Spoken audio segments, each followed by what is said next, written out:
Welcome back to another episode of Singapore's Real Estate Explained, brought to you by the J&A Investments team. And today we have another new launch review called Canberra Crescent Residences. It's one of the new launch that came out in Canberra after almost 3 years, where the last one being Water Gardens and Commodore. And it's very interesting because the prices that just came out just today was crazy. I mean, that's something that we'll share with you fresh out of the oven. And that's something we hope to bring you the latest news and analysis of this project. And before we start, I thank all our clients who support us thus far.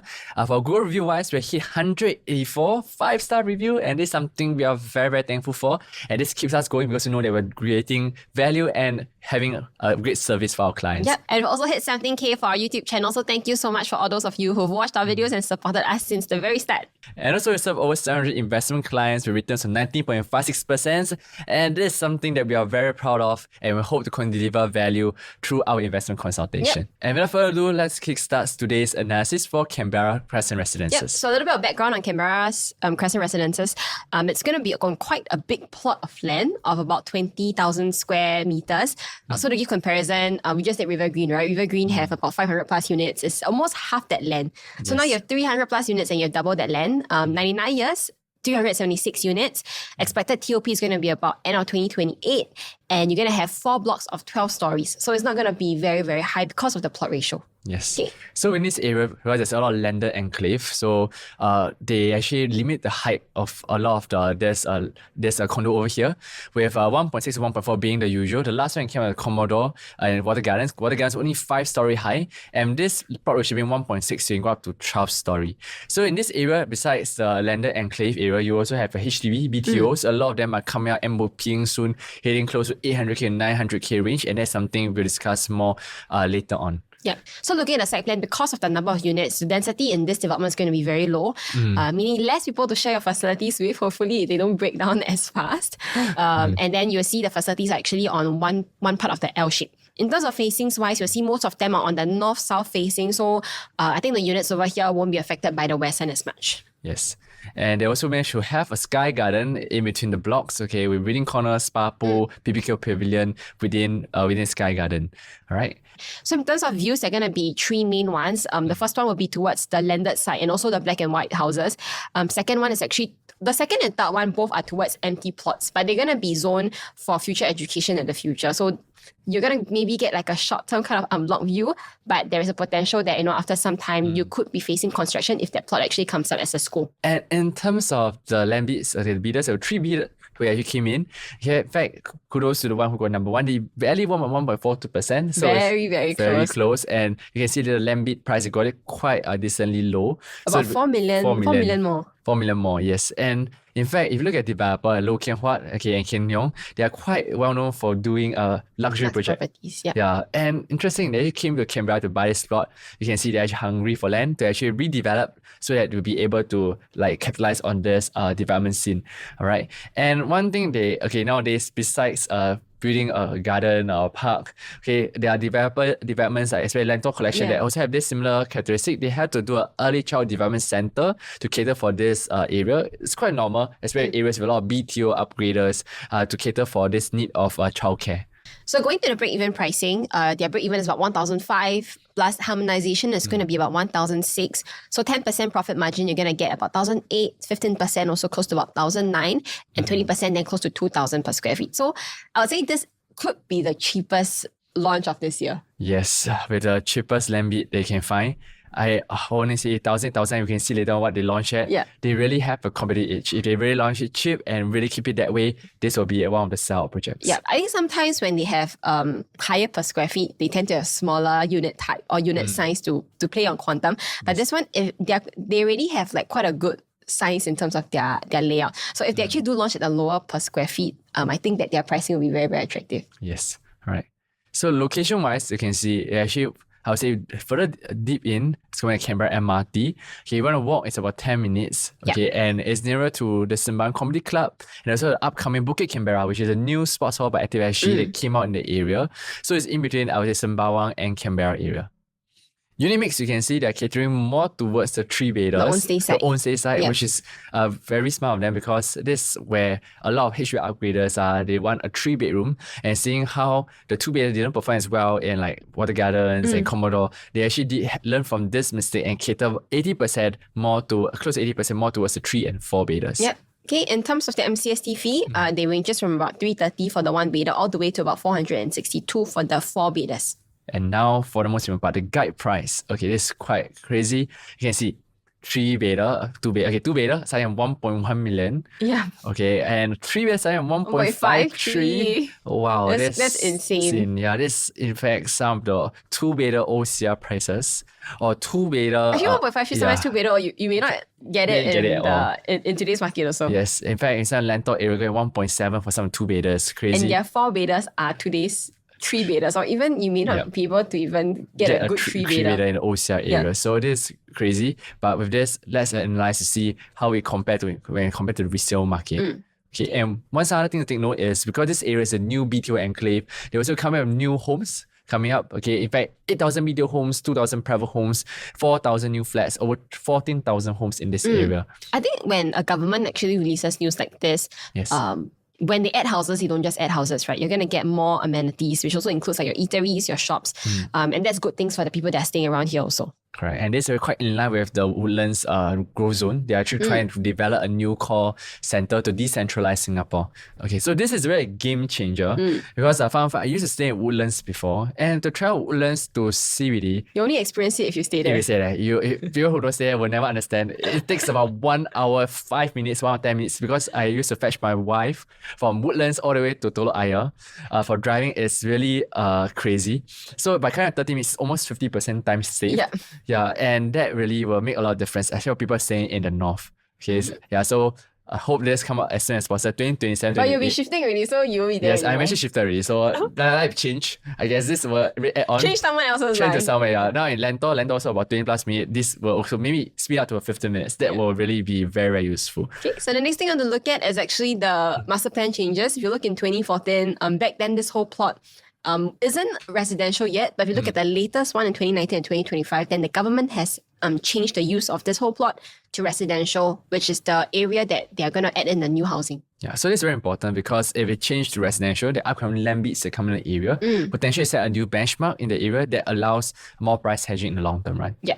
Okay, so next thing we look at are the floor plans. So we'll go through them one by one. So for the 1-bedder, they are starting off at 409 square feet. Quantum-wise is about 880. Hard to find anything that's under $1 million today if you want to buy something that's brand new. So they're starting at about 880. If you go to average about 2003, you're going to look at still under $1 million, which is about 960,000. Okay. Yep. And compared to OCR 1-bedder nowadays, you can see 2004 on average. Quantum is 1.2. I haven't seen an OCR new launch come out below 1. 800. 800 plus. I guess it's something they really want to cater. But this is a small group. They also know they didn't cater a lot of units for that. They just want to cater to a group of people who just want to buy a new launch but cannot afford today. Right. Next up, we have the 2-bedder. Interesting, it came out of 2-bed, 1-bath. It was something that is very interesting to come in this area because 2-bed, 2-bath for someone who buy in this area tend to move faster. Yeah. But 2-bed, 1-bath, I would say it's catered to those people who really want to invest but cannot afford to. So it's kind of 1.1 million. Right. And the 2-bed, 2-bath, our estimated price was 1.3, 1.4, which is the typical 2-bed, 2-bath kind of prices. Okay. And more importantly, is look at the 3-bedder. So comparing those prices with how OCR new launches 2-bedder has been doing, their average per square feet is about close to already 2004. And 2-bedders on average for OCR has already hit about 1.7. So honestly, 1.5, 1.6, you can't really find anything decent in today's new launch market already. Right. Which is also a reason why Norwood Grand, they came out like about 1 year ago. The 2-bedder up very quickly. 1.2, 1.4, it will step up quickly because you can never find this in the 2-bedder market for a new launch today. Correct. So I think there's this group of buyers that want to enter into the market, but because of the quantum of the units, especially if they are launched in better areas like RCR or CCR, they're basically priced out by it. So every time when an OCR development comes up like this, it gives like this whole group that were originally priced out a chance to at least enter the market. Yes, correct. Okay, the more interesting one is actually the 3-bedroom. I'm looking at it, wow, they did an amazing job because they're selling 797 square feet, and this 3-bedder OCR launched at 1.53 to maybe 1.6 million, 1.7 million. I haven't seen this for a long time. And how do they manage to do it? If you look at it, the layout is very awkward shape, bad, it'll be your concern. But 797, they did it because it's a dumbbell layout. And they actually, because of one bedroom being one side, you save the corridor space and make it more effectively a compact three-bedder. I think it's been some time since we actually saw a three-bedder starting out from like 1.5 plus. Yes. And this is the EC. Correct. And this is something that I would say nowadays a lot of the new launches, minimum is about 2 to 2.1 for a three-bedder compact even. So to find something like this that came out is really amazing. In fact, like Park Town, they came out about 2.2, 2.3 all the way at Tampines area, but right now you get something almost 800k below what the market is fetching. Yeah. And if you look at the three-bedder, I would say more of a plus study or rather three-bedder flexi. Also very interesting. 83 square feet, also with our prediction about 1.7 million, 1.8, also very decent. Very, very well done in terms of the quantum play. Yes, indeed. All right. And if you look at the other layout type, 872 with a dumbbell layout and a bigger master bedroom, you can see the price also will be a 1.7 million range. Okay, along with the study for the 872 square feet, also well done. I think they are really creating a lot of layout type for the three-bedder. So that part we have done a deeper analysis for which layout type to choose. Yep. So if you're keen to find out more, actually do scan the QR code right below where we actually run through how we actually get the right unit type in this area. Yeah. Okay. So the next one we'll look at the three-bedder premium of 990 square feet. Yes. For this one, it ranges starting from about 1.9 and it's going to go all the way up to maybe about 2-ish to 2.1 million. Yes, and it comes with a storeroom and also a flexi in this layout type. So if you look at the three-bedder on average in the market today, your average per square feet is about 2,002 plus, and your average quantum is about 2.4 plus million. So honestly, when we saw the starting price at 1.5, the gap is almost yes, despite it being slightly smaller, the gap in terms of quantum is close to almost 800. Yes. Or if you take, like, let's say an average of 1.7, 1.8, you still get a gap of close to almost 500k from your competitors. Meaning all these competitors that entered, let's say 2.2, 2.3 million, when they have to sell at maybe 2.5, 2.6 in the future, those that entered at 1.7 today, they just have to exit at like other people's entry price. Yes, so very safe entry. Okay, and last one, let's take a look at the 4-bedroom compact. They managed to get at 1163 square feet for storeroom. In fact, a total of like a 3-bathroom. Okay, I say 2 bathroom and a 1 washroom in the back, and even a study in the living area, which technically can be hacked down to be part of the living if you want a bigger living area. So the price is starting from 2.2 million. Okay, that's something also very interesting that gives a very strong quantum play as compared to the entire Singapore, because to get this a 4-bedder is impossible. I mean, in the OCI even.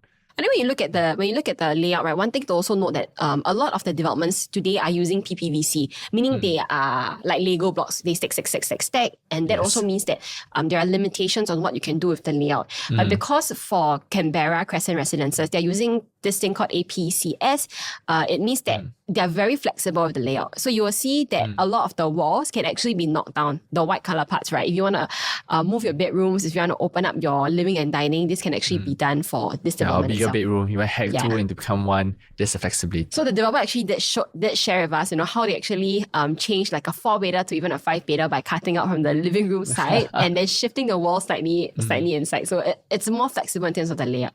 Yes. And with that, the 1216 square feet, they did mention, is about 2.3, 2.5. I would say it's the typical 4-bedder kind of layout type, which in this case, even called 5-bedder, it is also a workable kind of layout. Yeah. Okay, the last one list is 4-bedroom premium, 1324 square feet. Okay, 2.4, 2.7. Okay, this is something that we presume will most likely slower because of the quantum range, but will definitely be taken in the future. Yeah, so I think very similar to Norwood Grand when they first launched. It's the compact 4-bedders that all move first. And once the 4-bedders all move and people have no choice, that's when they will start to take the bigger unit types. So normally these bigger unit types are the last ones to actually move in the development itself. Yes, indeed. So let's take a look at the OCR 4-bedder per square feet as well as quantum. I think average per square feet, you're looking at about close to 2,153. Quantum-wise, you're looking at about 2.8 million. So when you compare with your same region competitors, again, if you were to enter, let's say 2.2, 2.3, you get a good 500 to 600k buffer. Yes, but instead looking at market average, one thing we also have to compare is a resale comparison around the area. But it can be cheaper than the whole market, but if it's like way more expensive than the resale, then there can be some consideration they take into account. Yeah. Right? So let's take a look at the nearby condo. There are a total of 5 condominium that is, I would say, the newest in the area. Water Gardens, Canberra Residences, Brownstone, Visionaire, and Commodore. Okay, ranging from 4 years to all the way to 14 years old. Yeah. So with that, they're also quite a big development. So I'll say apple comparison. So some things to note is that there are a lot of ECs around here. And these 5 that we're comparing, the ECs will be Brownstone as well as the Visionaire. And then for Commodore, Canberra Residences and Water Gardens, these 3 are then condo to condo comparisons. Right. And do take note for EC, there's also a discount that you take into account because they tend to be bought cheaper, and that's why when you count the open market, even the privatized, there's also a slight PSF discount. And if you take a look at the age and the years, you can see the highest in the area, very interesting, is the Commodore, one of the smaller developments in the area, followed by Water Gardens in Canberra, 1007. Okay, then followed by that is the 2 EC, okay, which is over here, Brownstone and Visionaire, which is 11 and 12 years gap. Okay, because it's the newer ones for EC, and then followed by Canberra, which is the oldest, about 15 years gap to that of your Canberra Crescent residences. Yeah. So then looking at the closest comparison, Water Gardens in Canberra and Commodore, which is the 4 to 5 years age gap, and both are condo. They've already hit about 1,007 plus or even 1,008 plus per square feet. So I say the resale gap over here is not the biggest. Yes, you would see a gap between that and the older resales, but again, they're not the best comparison. We always look at what's the closest comparison, which are the newer ones where the gap is actually smaller. Yes, and because both these are EC, so once again, there's a discount. And one more thing to note is all these are before area harmonization. So 1,009 at Canberra Crescent Residences, with pro rate, it could be 1,007 compared to the older projects with a more efficient layout. So the key thing we need to compare is actually more towards a quantum play. So let's take a look at the comparison. For 2 beta, you can see Canberra, I would say about close to 1.3, 1.4. I would say compared to the newest one, which is Water Gardens Canberra, it's a 1.3. Compared to Commodore, it's about 1.3 million range. Okay, then next one, if you compare to EC, then that's when the gap went wider because the EC, 1.1 to 1.1. And then the one that is very interesting is Canberra Residence, older, 15 years old, is about 1 million range in that area. And one thing for Canberra Residence is very, if you take note, why one of the prices is actually lower. In short, it's because besides it being a little further away from MRT, it is also having a layout where bedroom 2 can benefit a single size bed, can't fit a queen size bed, and it's too small, such that in terms of resaleability is something to take into consideration. So looking at the 3 beta wise, if you take the 872 square feet, 1,900 to about 2,001, the quantum you'll be looking at is close to about 1.7 thereabout. If we compare to the 2 newest condo, which is Commodore and Water Gardens at Canberra, the most right ones that we're looking at, their quantum has really hit about 1.89 million for Commodore level 3, similar with a utility and study. The only extra thing that they get is maybe like the yard area. Then for Water Gardens at Canberra, level 2, 1109 has really transacted at 1.94 million. So you see here that in terms of quantum-wise, the brand new development is actually selling under the resale developments over here. Yes, even though Commodore and Water Gardens are nearer to the MRT, but if you're taking a new and resale comparison, I think the pricing is pretty safe for an entry over here. Yes, and compared to the EC by itself, it's a 1.5 for each for Brownstone and Visionaire, but it's EC and it's about 10-year difference apart. Last one is Canberra Residences, 14 years apart, about 1.3, but once again, the bedroom 2 and bedroom 3 can benefit a single size bed, so there's also one consideration for layout problem, which makes it harder to exit within this area. And this will come to the end of this video. We hope that you have gotten a fresh perspective of this project itself. And to conclude, besides comparing to the OCR projects being one of the cheapest, compared resale, I would say, is actually a very palatable quantum that people are willing to accept. And as usual, we will end up with the WOW approach, okay, which is buy, wait, or avoid, what is worth considering. Okay, so potentially, if I would say flat 2,000 per square feet, we have a 3 bidder here, for yourself, will you consider to buy, wait, or avoid? Okay, so let's try this. 3, 2, 1, buy. Okay, so I buy. We're aligned on this one. Yes, wow. correct. Finally heard this buy for a very long time. I haven't heard this word for a long time. So why buy? If the developer were to not full stance on the pricing, I think it's very, very attractive because firstly, usually when they're very low per square feet or when developers launch low per square feet, the layouts are not the best. They're like very big layouts. So like, they draw people in through the per square feet where the quantum sometimes doesn't make sense. But I think this one, they did a very good job with the layout because even though the size is compact, everything is rather effective. So coupled with like a lower per square feet, you really get like a quantum that we haven't seen in the market for a long, long while. Yes, and there's a lot of price hedging in this area. Okay, so one thing we need to trace is demand and supply, where the demand and supply coming from, which we'll be in fact analyzing more when it comes to one-to-one consultation. But if the demand supply is able to upkeep this new inventory is coming to the market, and most importantly, there's a lot of price hedging in the resale and also the new launch market, I would say it's a safe entry price that you are able to capitalize on this. And hopefully the developer don't launch it way higher, don't clickbait and you have a price that is way higher than what it's selling from, then I guess this is something that people are willing to accept and people will be more than happy to enter and exit later on with a safe exit price. So if you are someone that's looking at this development and you just want to speak to us, to understand with so many layouts available, which one makes more sense, what are some of the layout types that you may want to avoid. If let's say you're buying in from an investment perspective, you can also scan the QR code over here and we'll have someone reach out to you. So this come to the end of this video. My name is Christian. This is Grace and we'll see you the next time. Bye-bye. Bye.